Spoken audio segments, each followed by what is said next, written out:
Welcome to the Throne Room Podcast. I'm your host, the Queen Marva Nichols, and tonight I have Grambling State University's head football coach, Coach Mickey Joseph, in my virtual studio. And this weekend, it's a clash of the Tigers, Grambling State versus Jackson State, a SWAC showdown, and we'll be right back.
Hi, this is the Queen, Marva Nichols, and welcome back to the Throne Room Podcast on MTMV Sports Network. Hey, Coach, how are you doing tonight? Well, how you doing? I'm doing good. I'm doing good. Just get off the practice field. Yeah, you're always coming off the practice field to come in the throne room and chop it up with me about Grambling football. So, hmm so let's get to it. You and the G-Men will be going head to head with Coach TC Taylor and the Jackson State Tigers. One of the biggest games in the SWAC this year. How do you feel about that? Well, that's a solid program. It's been a solid program since I can remember Jackson State, and I really respect TC. TC's doing a great job there. He's got a really good football team, but they're a well coached football team. Just having Coach Sanders there, you know, he really brought a lot of media attention to the SWAC, and TC's he's keeping up with that. He's keeping that thing going. So, it's a good game. It's Grambling versus Jackson State, so it's gonna be a game. It's gonna be a good game. Yes, it is. And your offense is averaging 27.3 points per game, 10 more than Jackson State allows. So what are the key adjustments you're making to exploit their defense and keep that scoring momentum? Well, we got to control the line of scrimmage. We got to we got to see if we can be able to run the ball, but we got to get more. We have got to have more success on third down. We got to make sure that we can get open. We got to be able to get open because they have a really good secondary, and we got to give Miles time. We got to keep Miles upright. We got to give him time to deliver the ball. So we have a hefty task ahead of us. But the boys are working good. They're working hard. So we're gonna see if we can get them there. We're gonna coach them up and kickoff. That's our model around here with our coaches. Coach them up until kickoff. So they're gonna get coached all day tomorrow. So we can fix some things that we need to fix. Yeah, well, that sounds good. That sounds good. And talking about QB Miles Crawley, who has been a consistent force with 595 passing yards and 6 touchdowns so far. What has impressed you most about his leadership, even in the game last week on the field? And how do you plan to utilize his strengths against a tough Jackson State defense? Well, he struggled a little bit in the first half. I set him for a series just to let him see it. And people say, "Oh, it was a punishment," but he was struggling. So on this team, when you struggle as a player, a coach has to help you. So that's part of it being a coach. When a kid struggles, how can you help him? Sometimes helping him is taking him out the game. So we took Miles out the game, and then he came back. He lit a fire on him. And Miles know I love him like a son, and I respect him. And he understood why I did it because he was seeing it like he normally sees it. And when he put him back in, he saw it the way we need to see it, and he did a good job. So we're going to use Miles' strength. Miles is a big-time quarterback, big-time game, and I always say big-time players make big-time plays in big-time games. So we expect Miles to be out on his A game. Yes, we do. Miles, you hear that? We are expecting you to be on your A game. Now, let's go to Nicholas Howard and Javon Robinson. They've been big playmakers in the air attack this season. How crucial will their roles be in stretching the field against Jackson State's defense? Open. We got to have good footwork on our routes. We got to be physical when we blocking them. We got to make those guys in the secondary play every snap. And what I mean by that, on run plays, we got to block them. We on pass plays, even if we're not getting the ball, we got to run good routes. You just can't assume that the ball's not coming to me. But Nick Howard and Javon Robinson's, they've been playing at a high level the last 3 weeks. So we got to continue to see if we can get the ball to them and let them do what they need to do. And I think Jacoby Bellazar, he's going to be ready to go. So I'm excited to see what these kids are going to do on Saturday. Me too. And with Trey Bradford averaging 4.7 yards per carry, we have the Bull and them both contributing, in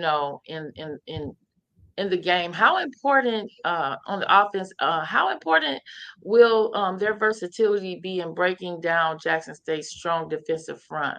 Well, it starts up front. It starts up front. I mean, those guys, once they get the ball, they're going to do what they do.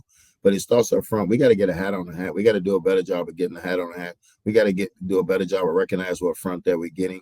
And then once we get double teams, we got to get movement on our double teams. So it starts up front, because once those guys see a crease, I have all the faith in the world that they're going to get it done. But Coach Nelson's been on the O-line this week. We've been on the O-line this week to establish the line of scrimmage. So I'm not curious. I know that they've been working. So I want to see if they're going to step up to the plate. Hmm. All right. Now listen, Jackson State's balanced attack featuring both strong passing and rushing games poses a challenge for us. How are you preparing your defense to contain playmakers like Joanne Spartanelli and Cameron McCoy? But it's not going to be easy, because they have a dual quarterback that can throw it and he can run it, and then they got a passer, a kid that can really spin it. I think 15, he can really spin it. So to get ready for two quarterbacks is very difficult, because you got to have two game plans. So we got to see which one's going to be out there, when they're going to be out there, and then that's what the game plan is going to consist of. They have multiple running backs in the backfield. They got multiple receivers. They got two big tight ends, I think 88 and 83. Just they got a lot of playmakers, and they're very big and very physical up front. So this is a very good offense. It's a well put together offense, the way you need it for this conference, because this conference, if you can run the ball, you look like you can have some success, because everybody can throw it. Everybody can throw it. But the thing about it is, like, they established the line of scrimmage. They did a great job against Southern, and did a great job against Lane. And if you watch the Monroe game, they took that game into the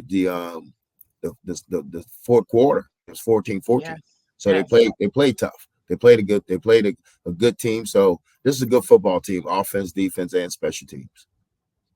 Yeah, they are. And speaking of special teams, with two high scoring offenses going head to head, how crucial will special teams be in this matchup, especially in terms of field position and capitalizing on opportunities like kick returns or field goals? Well, you know what? Going to be the key, because that's a third of the game, and we got to play well in the special teams. Double A's been putting together a good plan. We're trying to get the right people out there. You got to get the right personnel out there. I don't think we had the right personnel out there last week, and we played okay. We didn't play great. We played okay. But now this week, I think we got the right personnel out there, and now it's time to just execute. We talked to our kids about this game. This game's going to be an even field game. The playing field's even, so you got to count on your technique. Yes, indeed. And this game is one of the biggest in the SWAC this weekend, and it's happening at the Eddie G. Robinson Memorial Stadium. What is the mindset in the locker room as you prepare for such a high stakes rivalry game against Jackson State? Well, tomorrow we'll see. It'll be no repeat Thursday, so we'll get most of our game plan in tomorrow and see where we're at and see what we need to eliminate and what we need to move on with. Our mindset is just, let's improve tomorrow. Let's be a better football team tomorrow. Let's not make the same mistakes that we made today. And then when Saturday get here, then that's when you go make your money. You go make your money on Saturday. So we still have a time to go before the game. So we're gonna just continue to coach them. They're gonna continue to try to get better. And then come Saturday, hopefully everybody's ready. And what does this matchup mean for you personally as a coach? And what message have you given the team about the importance of this rivalry and defending your home turf? Yeah, and we tell them like this. It's our backyard. It's our backyard. It's a place where we familiar. So let's defend out. Let's defend the home field. Let's defend the home field. I know everybody say it's a rivalry game. Yeah, and it's a rivalry game. Yes, it is, but the most important thing is the next game. So that's what makes it important to us. We stop at this stop sign. We got to really stop at this stop sign. And I'll tell you about it. This stop sign is going to be totally different than every other stop sign. This stop sign is going to have a lot of noise. They're going to have a lot of Yeah. sideshow. So we can't get caught up in the sideshow. We got to focus on the game. That's the only thing we need to, get your tickets out the way tomorrow with your family. Don't worry about your tickets on Saturday, telling the coaches to do the same thing. Get your family squared away. The thing's gonna be packed. Grambling fans, we're gonna come out, we're gonna show out, we're gonna pack the house on outside, and we're looking to play a good football game. And you mentioned the fans. What's your message to the fans as they prepare to pack out the Eddie G. Robinson Memorial Stadium this weekend to support the Tigers? Well, we had a great crowd. We had a great crowd with Tuskegee, and I'm expecting more people to come out. It's the first SWAC game. It's the first SWAC game. First SWAC game at night. It's been a while since you had that. So come out and enjoy the game and the pregame atmosphere. And come on, let's get everybody rocking. Let's get this G going. Let me ask you this now. Does this game count as a SWAC win when we win? I'm just gonna call it. Or is it a non-conference game? Well, it's I think it's made up to be a non-conference game, but our kids don't. We don't look at it like that. We look at it as a SWAC game. So we're in the East, so we're gonna play them, and we're gonna look at it as a SWAC game. We always say once we in SWAC play, it's no tomorrow. It's no tomorrow. So we're looking at this game as a SWAC game. It counts. It counts anywhere else. So I mean, like I tell the kids, you start listening to people saying that it don't count. Try losing it and see what happens. And So it'll count in the end because I believe it's gonna be tight like it always is always in tight. the in November, December.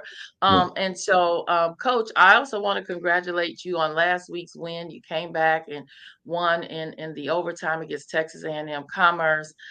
You are also Coach of the Week for Week 2 when you beat Tuskegee, and we're voting this week for Week 3. So let's see what happens with the SWAC Voice of SWAC fans this week. You may end up being a SWAC Coach of the Week for the West Division, but congratulations Thank on you. your win last week. I was very, very proud of the fight that the G men had in them, and you all coached them to the end. And I want to just tell you, congratulations and great job. Thank you. Thank you. Thank you very much. We appreciate it. Always Yes. appreciate your support. Well, you know what? We have to support each other with Grandma Tigers, and I have on my shirt today, as you I can see. see I got on. that. You Yeah. see, I'm ready for.